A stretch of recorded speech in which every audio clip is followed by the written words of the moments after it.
ஆலிம் அல்லாதவர்களுக்கு கொடுக்கிற கூலியை விட ஆலிமுக்கு கொடுக்கிற சவாப் அதிகமாக இருக்கும்.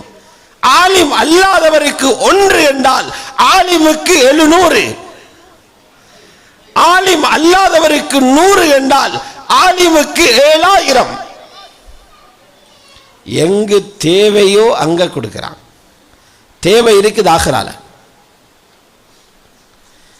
உண்மையான ஈமான்தாரிகளுக்கும் கிடைக்கும்.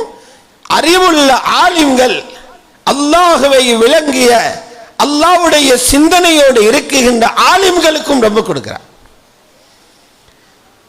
மனிதனை விடுங்க, மனிதனை விடுங்க.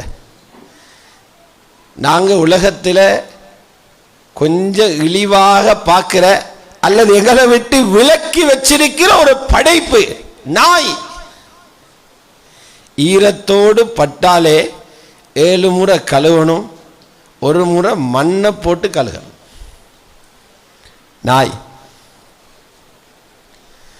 நாயை விரட்ட அரபில் ஒரு வார்த்தையே வச்சிருக்குது, இஹ்ஸா. அது ஒரு கேவலமான வார்த்தையாக அரபியில பார்க்கப்படுது. இந்த நாயில கூட 2 வகையான நாய் இருக்குது. இல்ம் உள்ள நாயும் இருக்குது, இல்ம் இல்லாத நாயும் இருக்குது. நாயோடு எப்ப இல்மு சேருதோ அந்த நாய் பிடிக்கிற பிராணியை, வேட்ட பிராணியை சாப்பிடுறது ஹலால்.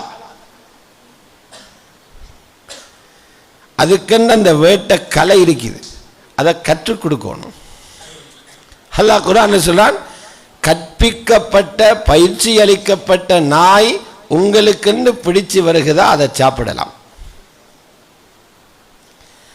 يسألونك ماذا أحل لهم قل أحل لكم الطيبات وطعام الذين أوتوا الكتاب حل لكم وطعامكم حل لهم.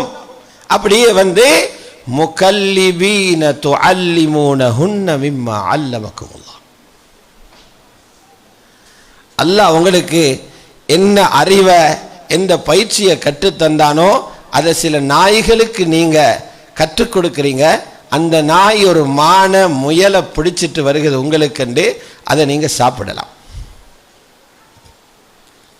உலமாக்கள் எழுதுறாங்க, ஒரு கேவலமாக பார்க்கப்படுகிற அல்லது மனிதன் விலகி நிற்கக்கூடிய ஒரு பிராணிக்கு ஒரு இல்மு சேரும் போது அதுக்கே ஒரு சிறப்பு கிடைக்குதுன்னா இதர நாய்களை விட இது ஆலிமுல் கிலாப், நாய்களில் உள்ள ஆலிமுக்கே ஒரு சிறப்புண்டா அல்லாஹ்வுடைய குர்ஆனை ரசூலுல்லாஹ்வுடைய சுன்னத்தை சுமந்த ஒரு ஆலிமுக்கு என்ன மதிப்பு இருக்கும்?